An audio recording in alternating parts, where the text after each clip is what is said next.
भारत सरकार द्वारा 2022 रु आरंभ होता मिशन वात्सल्य योजना एपर्यंत आम संबलपुर जिले में 100 रु अधिका अनाथ बालक बालिका माने यार लाभार्थी थिले। आज आउ 163 जन नुआ लाभार्थी एतिरे जोड़ागला। सरकार ये सेंट्रल स्पॉन्सर स्कीम मिशन वात्सल्य माध्यम उभय केंद्र और राज्य सरकार मिलित भावे पिला मानकु 4000 टंका मासकु 18 वर्ष पर्यंत प्रति मासरे दायित्व एमाने नेबे। ये पिला माने समाज रे आगु बढ़ंतु, पाठ पढ़ंतु, आत्मनिर्भर हुंतु, एटा ये योजनार मूल लक्ष्य।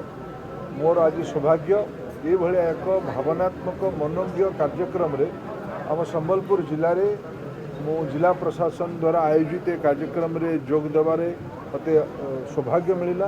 मु बहुत भावुक होइछि। आज कार्यक्रम रे बहुत भलो कार्यक्रम।